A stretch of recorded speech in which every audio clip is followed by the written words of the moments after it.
उच्च न्यायालय, न्यायपालिका का जो टॉपिक है, और तीसरा जो टॉपिक आता है हमारा उसमें कौन सा आ जाता है, न्यायपालिका। न्यायपालिका। और दोस्तों न्यायपालिका में राज्य में हमें क्या पढ़ना है, तो राज्य में हमें उच्च न्यायालय पढ़ना है। न्यायपालिका में राज्य में हमें क्या पढ़ना है दोस्तों, उच्च न्यायालय पढ़ना है। सबसे पहली बात करते हैं दोस्तों उच्च न्यायालय की, तो इसके बारे में बताया गया अनुच्छेद 214 में। अनुच्छेद 214 में कहा गया कि प्रत्येक राज्य का एक उच्च न्यायालय होगा। प्रत्येक राज्य का एक क्या होगा दोस्तों, उच्च न्यायालय होगा। आगे बताया गया है दोस्तों अनुच्छेद 231 में कि 2 या 2 से अधिक राज्यों, 2 या 2 से अधिक राज्यों या केंद्र शासित प्रदेशों के लिए, 2 या 2 से अधिक राज्यों या केंद्र शासित प्रदेशों के लिए एक उच्च न्यायालय बनाया जा सकता है। 2 या 2 से अधिक राज्यों या केंद्र शासित प्रदेशों के लिए एक उच्च न्यायालय बनाया जा सकता है। ठीक है दोस्तों, आगे हम बात करते हैं उच्च न्यायालय का गठन। अनुच्छेद 216 में उच्च न्यायालय का गठन बताया गया है। उच्च न्यायालय का गठन, उच्च न्यायालय के गठन के लिए कहा गया है दोस्तों कि उच्च न्यायालय का गठन राष्ट्रपति एक मुख्य न्यायाधीश तथा अन्य न्यायाधीशों से मिलाकर करेगा। अन्य न्यायाधीशों से मिलाकर करेगा। आगे बताया गया दोस्तों भारत का सबसे पुराना उच्च न्यायालय कलकत्ता का है। इसकी स्थापना 2 जुलाई 1862 को हुई थी। इसकी स्थापना कब हुई थी, 2 जुलाई 1862 को। वर्तमान में भारत में 25 उच्च न्यायालय हैं। आखिरी बना है दोस्तों 1 जनवरी 2019 को 25वां उच्च न्यायालय तेलंगाना बना। तेलंगाना उच्च न्यायालय बना।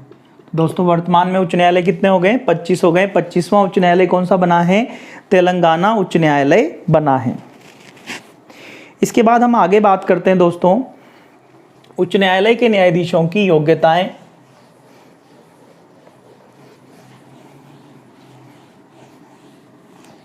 उच्च न्यायालय के न्यायाधीशों की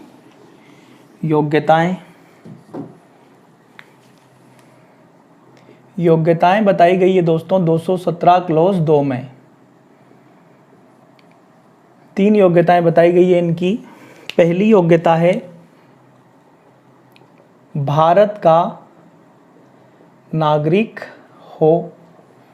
दूसरी योग्यता है दोस्तों एक या एक से अधिक उच्च न्यायालयों में, एक या एक से अधिक उच्च न्यायालयों में लगातार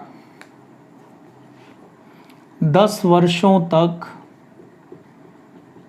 अधिवक्ता या वकील के रूप में कार्य कर चुका हो। अधिवक्ता या वकील के रूप में कार्य कर चुका हो। इसके बाद दोस्तों अगर दूसरी योग्यता नहीं है तो फिर तीसरी योग्यता होनी चाहिए। तीसरी योग्यता बताई गई है दोस्तों भारत के राज्य क्षेत्र के किसी भी न्यायालय में किसी भी न्यायालय में लगातार 10 वर्षों तक न्यायिक पद धारण कर चुका हो, लगातार 10 वर्षों तक न्यायिक पद धारण कर चुका हो।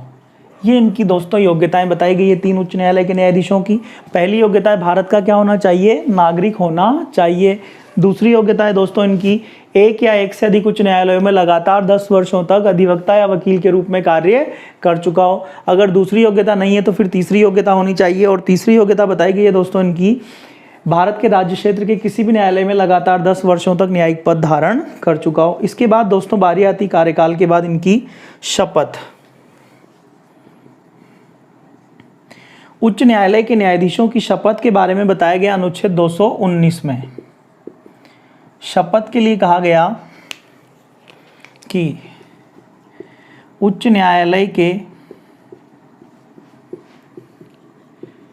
मुख्य और अन्य न्यायाधीशों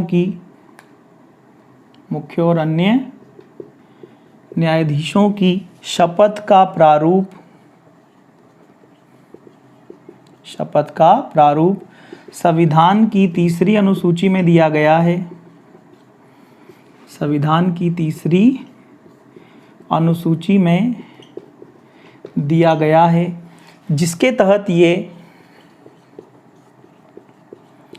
तहत ये राज्यपाल के समक्ष शपथ लेते हैं। तो उच्च न्यायालय के न्यायाधीश जो हैं ये किसके सामने शपथ लेते हैं, राज्यपाल के समक्ष। शपथ का प्रारूप कहाँ लिखा हुआ है, तीसरी अनुसूची में। किस अनुच्छेद के तहत शपथ लेते हैं, अनुच्छेद 219 के तहत। आगे बात करते हैं दोस्तों उच्च न्यायालय के न्यायाधीशों का स्थानांतरण। उच्च न्यायालय के न्यायाधीशों का स्थानांतरण। दोस्तों अगर उच्च न्यायालय के न्यायाधीशों के स्थानांतरण की बात करें तो यह बताया गया स्थानांतरण अनुच्छेद 222 में। अनुच्छेद 222 में कहा गया है दोस्तों कि राष्ट्रपति उच्च न्यायालय के किसी न्यायाधीश का स्थानांतरण एक उच्च न्यायालय से दूसरे उच्च न्यायालय में कर सकता है।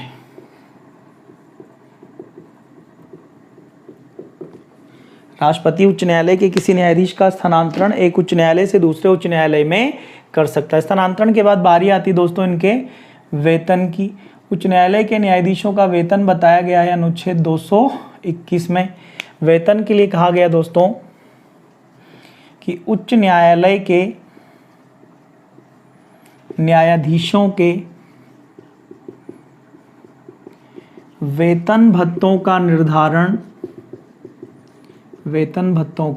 निर्धारण कौन करेगा, संसद करेगी।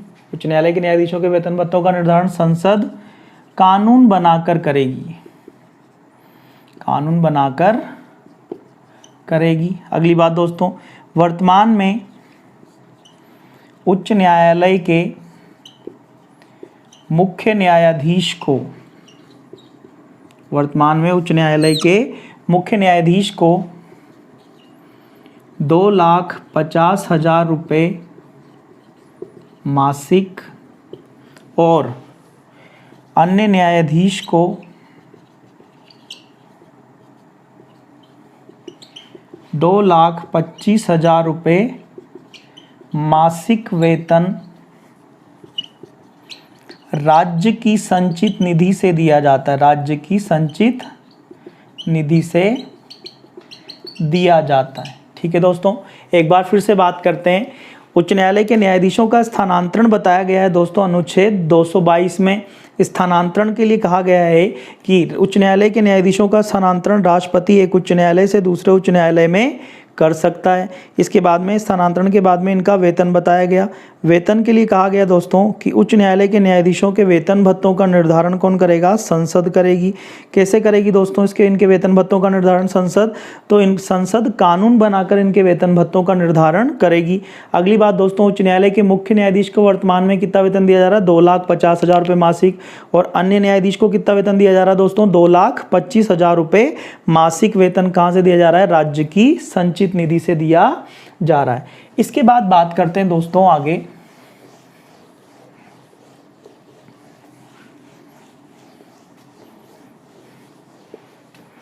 वेतन के बाद में बारी आती है उच्च न्यायालय की शक्तियां। उच्च न्यायालय की शक्तियां, शक्तियों में आएगा दोस्तों इसका, पहली शक्ति है प्रारंभिक क्षेत्राधिकार। और दोस्तों प्रारंभिक क्षेत्राधिकार के अंदर अगर अपन बात करें तो यहाँ पर उच्च न्यायालय जो है ये संसद और विधानमंडल के सदस्यों के चुनाव संबंधी विवादों का निपटारा करता है।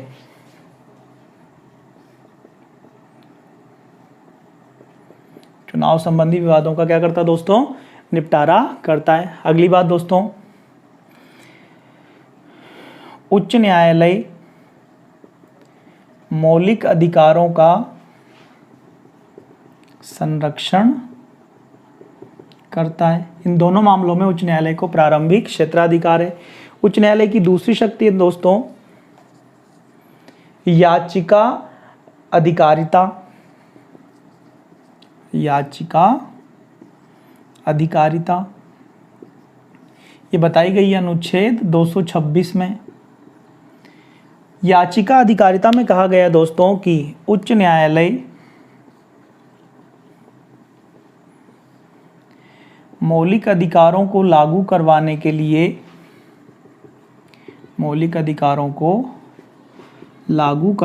के लिए अनुच्छेद 226 के तहत बंदी प्रत्यक्षीकरण,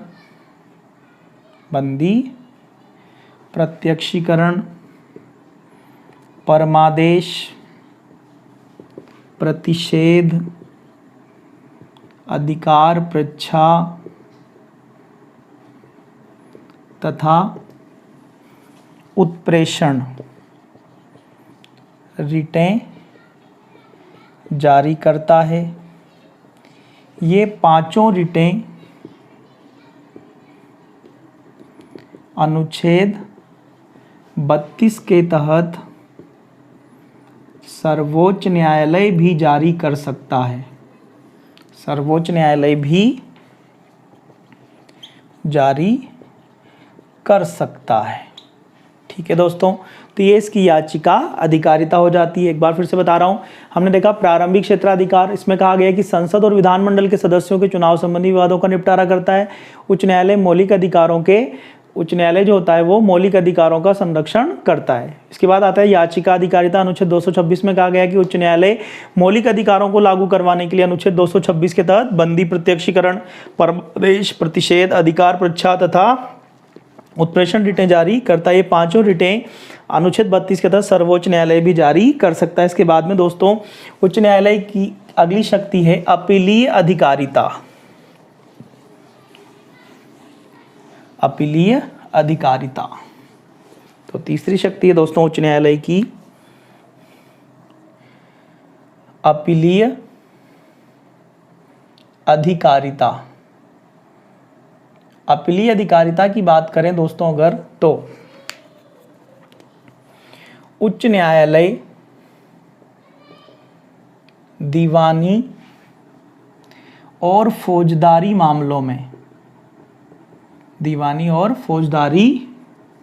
मामलों में जिला और सत्र न्यायालय जिला और सत्र न्यायालय के निर्णयों के विरुद्ध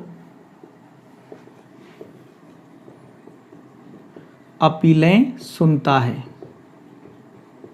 अगली बात है दोस्तों, सत्र न्यायाधीश द्वारा दिए गए मृत्युदंड की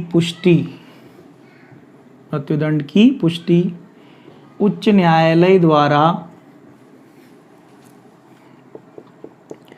की जानी अनिवार्य होती है।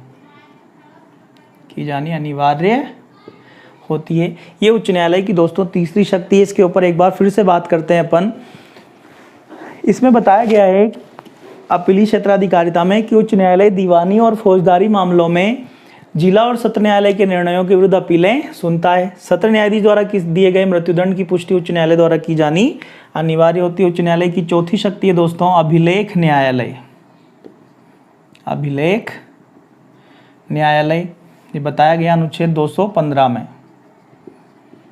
अभिलेख न्यायालय के लिए कहा गया कि उच्च न्यायालय अभिलेख न्यायालय है। उच्च न्यायालय अभिलेख न्यायालय है, अतः इसके निर्णयों को साक्ष्यों की भांति प्रयोग में लाया जा सकता है तथा इसका उल्लंघन करने वालों को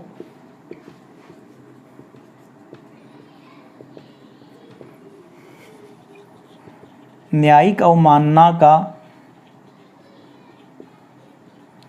दोषी समझा जाता है। इसका उल्लंघन करने वाले लोगों को न्यायिक अवमानना का दोषी समझा जाता है। तो अभिलेख न्यायालय बताया गया अनुच्छेद 215 में कहा गया कि उच्च न्यायालय अभिलेख न्यायालय है, इस निर्णयों को साक्ष्यों की भांति प्रयोग में लाया जा सकता है। और जो भी लोग उच्च न्यायालय के निर्णयों का उल्लंघन करते हैं तो ये जो चीज़ है ये उनको न्यायिक अवमानना का दोषी बना देती है। और उच्च न्यायालय की आखिरी शक्ति हम देखने जा रहे हैं दोस्तों, पांचवी शक्ति है इसकी न्यायिक पुनरावलोकन की शक्ति। उच्च न्यायालय की पांचवी शक्ति है दोस्तों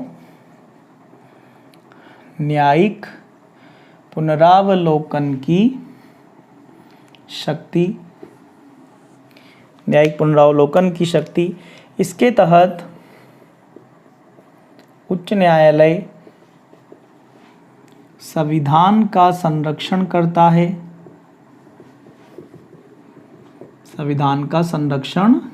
है, तथा ऐसे कानूनों को शून्य घोषित करता है जो संविधान का उल्लंघन करते हो।